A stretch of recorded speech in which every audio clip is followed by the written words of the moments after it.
ओम नमः शिवाय। मित्रों, मैं आचार्य चंद्र प्रकाश परम कल्याण साधन यूट्यूब चैनल में अपने सभी विद्वान दर्शकों का हार्दिक स्वागत करता हूं। हमारी आज की चर्चा का विषय है कि बहुत से लोग वर्षों से पूजा कर रहे हैं, मंत्र जाप कर रहे हैं, नाम जप कर रहे हैं, ध्यान साधना कर रहे हैं, परंतु वो कहते हैं कि हमें हमारे इष्ट देव का दर्शन नहीं हुआ, हमें हमारे इष्ट देव से बात करने का सौभाग्य प्राप्त नहीं हुआ। क्या शक्तियां आती हैं और हमसे बात करती हैं? तो इसका साफ उत्तर है कि जब भी आप शक्तियों को बुलाएंगे, शक्तियां अवश्य ही आती हैं, लेकिन उनकी भाषा कौन सी है, किस भाषा में वो हमसे बात करती हैं, आज इस वीडियो के अंतर्गत मैं आपको बताऊंगा कि दिव्य शक्तियां आपसे किस तरीके से बात करती हैं। यदि आप उनकी बात को समझ नहीं पा रहे हैं, उनसे बात नहीं कर पा रहे हैं, तो वो शक्तियां वापस चली जाती हैं और आपकी पूजा साधना का फल आपको प्राप्त नहीं होता। यहां पर हमें बहुत संवेदनशीलता की आवश्यकता है। इस वीडियो में मैं इसके ऊपर बारीकी से चर्चा करूंगा। चर्चा करने से पहले यदि अभी तक आपने इस चैनल को सब्सक्राइब नहीं किया है तो कृपया इस चैनल को सब्सक्राइब करें, साथ में दिख रहे घंटी के बटन को प्रेस करें ताकि जो भी वीडियो मैं डालूं उसकी सूचना सबसे पहले आपको प्राप्त हो जाए। तो मित्रों, वापस आता हूं चर्चा पर। एक बात हमेशा ध्यान रखना कि जब भी आप पूजा पर बैठते हो, आपके इष्ट कोई भी हो, भगवान श्री राम हो, कृष्ण हो, हनुमान हो, भगवान शिव हो, राधा हो, माँ दुर्गा हो, काली हो, भैरव हो, कोई भी इष्ट आपके क्यों न हो, जब भी आप उन्हें बुलाओगे तो वह दिव्य शक्ति आपके पास जरूर आती है। बेशक वो थोड़े समय के लिए आए, लेकिन आती अवश्य है। आपके बुलावे को वो अनदेखा नहीं करते। लेकिन क्या आप उनसे बात कर पाते हैं? कोई कहता है कि मुझे 5 साल हो गए पूजा करते हुए, कोई कहता मुझे 10 साल हो गए, कोई कहता है 20 साल हो गए, मुझे कोई अनुभव नहीं हुआ। तो आप जो ये आरोप लगा रहे हैं दिव्य शक्तियों के ऊपर, ये आपकी गलतफहमी है, जो कि गलत है। दिव्य शक्तियां आती हैं, आपसे बात करती हैं, आपको स्पर्श करती हैं, आपको छूती हैं, लेकिन आप अनुभव नहीं कर पाते। तो गलती किसकी है? आपकी। मैं आपको बता दूं कि दिव्य शक्तियां इस तरीके से नहीं आती जैसे हम फिल्मों में देखते हैं। कोई साधक है, उसने पूजा करी, पूजा से प्रसन्न होकर के वो देवता प्रकट हुए या असुर प्रकट हुए, राक्षस प्रकट हुए, जिनकी वो साधना कर रहे हैं। वो आके खड़े हो गए सामने, बोले कि वरदान मांग लो, तो मैं तुम्हारी पूजा से खुश हूं। शक्तियां इस तरीके से नहीं आती। फिल्मों में जो दिखाया जाता है वो इसलिए दिखाया जाता, उसका उद्देश्य होता है कि आप बात को समझ जाए कि शक्तियां आती हैं। ऐसा वास्तविकता में नहीं होता। शक्तियां एक ऊर्जा का रूप होती हैं। ये संसार ऊर्जा से ही मिलकर के बना है, ऊर्जा से ही संचालित है और ऊर्जा में ही विलय हो जाएगा। तो शक्तियां ऊर्जा का रूप होती हैं। वो ऊर्जा हमारे पास आती है, हमें संकेत देती है। वो संकेत हम न समझ पाए तो इसमें शक्तियों का कोई दोष नहीं होता। मैं इसको बार बार रिपीट कर रहा हूं कि शक्तियां आती हैं, वो हमसे बात करना चाहती हैं, हमारे कार्यों को करना चाहती हैं, हमारी इच्छाओं को पूरा करना चाहती हैं, लेकिन हमें कि उनकी भाषा को नहीं समझ पाते। जैसे एक छोटा सा न्यूली बॉर्न चाइल्ड है, नवजात शिशु है, थोड़ा बड़ा हुआ, जब वो पानी मांगता है, उसे भूख लगी है, दूध मांगता है, तो वो कुछ इशारा करता है, तो उसकी माँ समझ जाती है कि ये क्या चाहता है। ठीक इसी तरीके से आपको समझना होगा। वो संकेत देती हैं, शक्तियां हमें सिर्फ संकेत देती हैं, बात नहीं करती, क्योंकि वो सूक्ष्म स्तर पे हैं, हम स्थूल स्तर पे हैं। हम स्थूल शरीर में बैठे हुए हैं, शक्तियां सूक्ष्म शरीर में हैं, तो उनकी आवाज हम सुन नहीं पाते हैं। यदि हम भी उसी सूक्ष्म स्तर पर पहुंच जाएंगे तो हम जिस तरीके से स्थूल शरीर में बात कर रहे हैं, हम उनसे उसी तरीके से बात कर सकते हैं। लेकिन हमारा स्तर इतना ऊंचा अभी नहीं उठा है।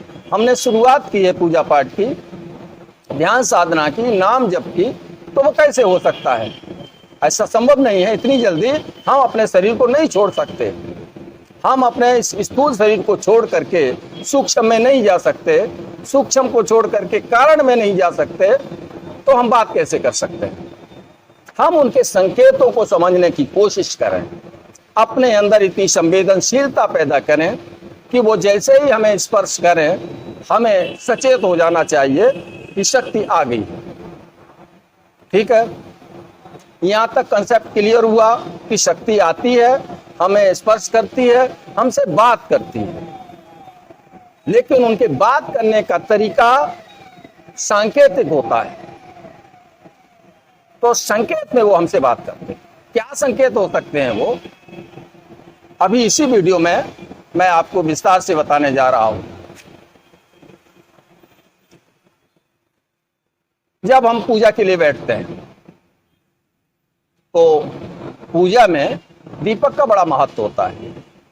वो दीपक तेल का हो, घी का हो, तिल के तेल का हो, सरसों के तेल का हो, किसी का भी हो सकता है। जब हम दीपक प्रज्वलित करके उस शक्ति का आवाहन करते हैं तो वह शक्ति सबसे पहले दीपक पर आती है। तो क्या हमें दिखाई देता है उस समय? कभी अनुभव किया है? नहीं किया है तो मैं बताता हूं। दीपक जैसे ही आप प्रज्वलित करेंगे तो तुरंत वो दीपक जल उठेगा, पहला संकेत। कुछ समय के बाद उसका धुआं खत्म हो जाएगा। अगर धुआं आता रहता है, काला धुआं छोड़ता है दीपक, तो समझ जाइए वो दिव्य शक्ति तो नहीं है, कोई निगेटिव फोर्स है, निगेटिव ताकत है, भूत प्रेत है। तो हमें सतर्क हो जाना चाहिए, अपनी साधना को तुरंत शुरू कर देना चाहिए, भाग जाएगी। अच्छा, सबसे दिव्य शक्ति का दीपक पर सबसे बड़ा संकेत होता है फूल का बनना। फूल बनता है, वो फूल गुलाब की पंखुड़ी हो सकती है, अथवा त्रिशूल का आकार हो सकता है, शंख का आकार हो सकता है, या फिर गुड़हल के फूल की एक पंखुड़ी हो सकती है। ये बनता है, कभी कभी तो रोज बनता है, कभी कभी हफ्तों नहीं बनता, कभी एक दो दिन गैप होने के बाद बनता है। और जब ऐसी प्रक्रिया हमें देखने को मिले तो हमें समझ जाना चाहिए कि हमारी पूजा हमारे इष्ट देव स्वीकार कर रहे हैं और आशीर्वाद के रूप में ये फूल हमें प्रदान कर रहे हैं। ठीक है। दूसरा संकेत, जब हम पुष्प भगवान को अर्पित करते हैं तो उस समय कोई फूल अचानक हमारे हाथ से या प्लेट से जिसमें हमने फूल रखे हुए हैं गिर जाता है। ये उनके आशीर्वाद का संकेत है कि वो दिव्य शक्ति हमसे खुश है और हमें अपना आशीर्वाद एक फूल के रूप में दे रही है। जैसे एक उदाहरण मिलता है, सीता जी जनकपुर के मंदिर में पूजा करने के लिए, देवी की पूजा करने के लिए गई थी। तो क्या हुआ था, ज्यों ही उन्होंने माला देवी पर चढ़ाने की कोशिश की, हाथ बढ़ाया, माला गिर गई थी। खसी माल मूर्ति मुस्कानी, माला गिर गई, मूर्ति मुस्काने लगी। सुनसिय सत्य आशीष हमारी, पूजई मन कामना तुम्हारी। तो वहां पर आशीर्वाद मिला माता पार्वती का। ठीक है, दूसरा संकेत। तीसरा संकेत, जब हम ध्यान साधना करते हैं तो ये हमारा आज्ञा चक्र है। हमारे शरीर में 7 चक्र होते हैं, उन 7 में एक छठा चक्र है, ऊपर सहस्रार 7वां चक्र है। इस चक्र पर ध्यान लगाते हैं। जैसे हम ध्यान लगाएंगे, यहाँ पर चींटी, जैसे चींटी काटती है ऐसा अनुभव होगा। यहाँ पर खुजली हो सकती है, यहाँ पर स्पंदन हो सकते हैं, वाइब्रेशन होंगे। यहाँ पर जुगनू जैसा प्रकाश दिखाई दे सकता है, दीपक का प्रकाश दिखाई दे सकता है। साधना और अधिक गहरी होने पर और तेज प्रकाश का अनुभव होगा। यहाँ पर 5 प्रकार के रंगों के भी दर्शन हो सकते हैं। कहा गया है पंच रंग फुलवारी देखी, 5 तरह की फुलवारी के फूल देखने को मिलते हैं। ये हुआ। अगला संकेत हमें मिलता है स्वप्न के माध्यम से।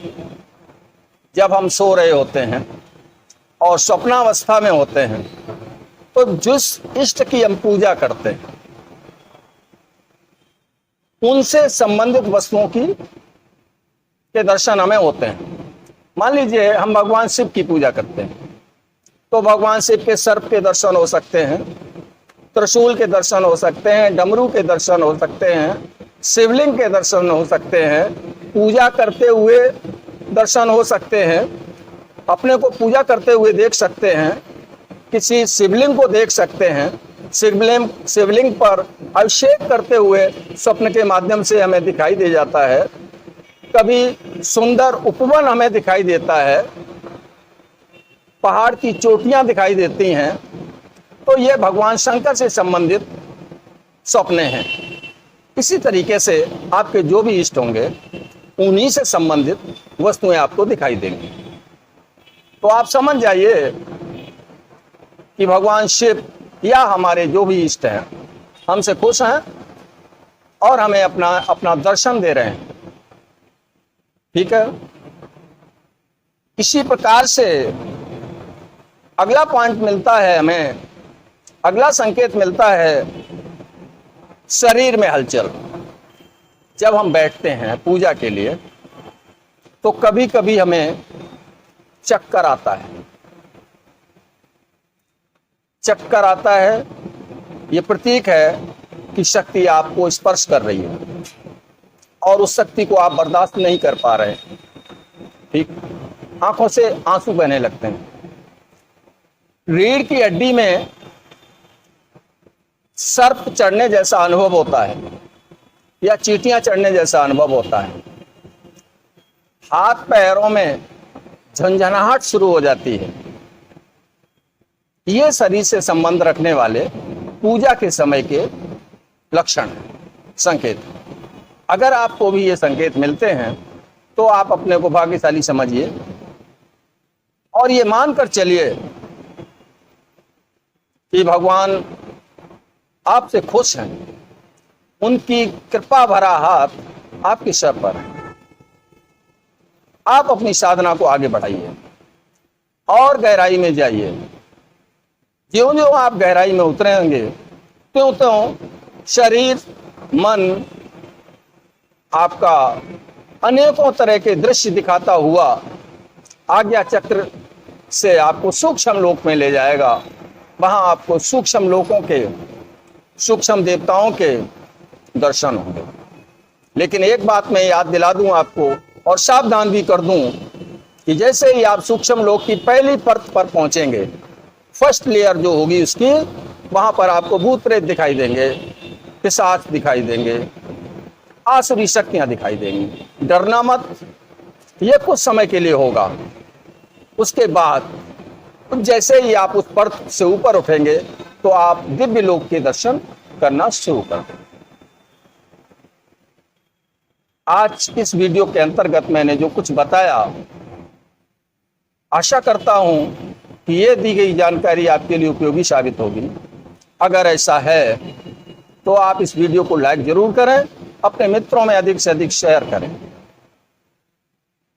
चलता हूं, मिलूंगा अगले वीडियो में नई जानकारी के साथ। तब तक के लिए ओम नमः शिवाय, ओम नमः शिवाय, ओम नमः शिवाय।